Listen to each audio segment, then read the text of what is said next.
അതെ, ഇന്നലെ പോയിട്ട് ഒരു ഭാഗം പരിപാടിയൊക്കെ കഴിഞ്ഞു, ഡാൻസും എന്തൊക്കെയായിരുന്നു ഇന്നലെ സ്റ്റേജിൽ ഒരാള്. അപ്പൊ ഇന്ന് അതിന്റെ ബാക്കി അടിച്ചുപൊളിയാണ്. എല്ലാവരും പട്ടാമ്പി നേർച്ച ഇതുവരെ കാണാത്തവരൊക്കെ ഉണ്ടെങ്കിൽ ഒന്ന് വന്ന് കാണുക. കുറെ ഫാൻസി ഡ്രസ്സും കാര്യങ്ങളും ഒരുപാട് സംഭവങ്ങൾ ഇൻക്ലൂഡ് ചെയ്ത് മിക്സ് ആയിട്ടുള്ള ഒരു അടിപൊളി ഫെസ്റ്റിവൽ ആണ്. അപ്പോൾ ആരും ഇനി മിസ് ചെയ്യരുത്. സോ നമുക്ക് പോവാം അല്ലേ. ഞങ്ങൾ ചെല്ലുമ്പോൾ ഓൾമോസ്റ്റ് ഇത്ര ആൾക്കാർ അവിടെ കൂടിയിട്ടുണ്ടായിരുന്നു. ഐശ്വന്റെ തലയിലുള്ള കൊമ്പ് കണ്ടോ? എനിക്ക് ഇതൊക്കെ കാണുമ്പോൾ ഭയങ്കര നൊസ്റ്റാൾജിയാണ്. ഉമ്മക്ക് ആനേനെ പേടിയാണ് കേട്ടോ. നിങ്ങൾക്ക് എല്ലാവർക്കും കാണാൻ വേണ്ടി വളരെ റിസ്ക് എടുത്തിട്ട് ആനയുടെ ഇടയിൽ പോയി നിന്നിട്ടാണ് ഞാൻ ഈ ബാൻഡൊക്കെ ഷൂട്ട് ചെയ്തത് കേട്ടോ.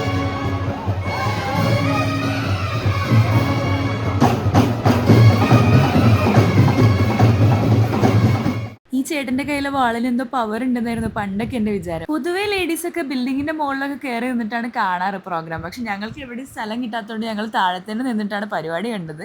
ആളുകളൊക്കെ തിങ്ങിക്കൂടി നിൽക്കുന്നതുകൊണ്ട് അന്തരീക്ഷത്തിന്റെ താപനില അത്ര നല്ലതായിരുന്നില്ല. സോ നമ്മൾ അപ്പുറത്തെ കുഞ്ഞാൻക്കാന്റെ കടയിൽ പോയി ഓരോ തണ്ണിമത്തൻ ജ്യൂസ് ഒക്കെ വാങ്ങി കുടിച്ചു. ഒരു 9 മണിയായപ്പോഴത്തേക്കും സെലിബ്രേഷൻ അടുത്ത പീക്കായിട്ടോ. പട്ടാമ്പിയുടെ പല സ്ഥലങ്ങളിൽ നിന്നും പല ബാൻഡുകളാണ് ഉണ്ടാവുക. ഇവരുടെ ഡിഫറെന്റ് ഡ്രസ്സസും കാര്യങ്ങളും ആനേനെ ഒരുക്കി കൊടുക്കുന്നതും എല്ലാം മൊത്തത്തിൽ അടിപൊളിയായിരുന്നു. ഈ ചൂടത്തും ഇത്ര ആളുകൾ ഇങ്ങനെ തിങ്ങിക്കൊടണമെന്നുണ്ടെങ്കിൽ പട്ടാമ്പി നേർച്ച എത്രത്തോളം അടിപൊളിയാണെന്ന് ഞാൻ പറയാതെ തന്നെ നിങ്ങൾക്ക് മനസ്സിലായിട്ടുണ്ടാവുമല്ലോ. അപ്പൊ അടുത്ത പട്ടാമ്പി നേർച്ച ആരും മിസ് ചെയ്യരുത്.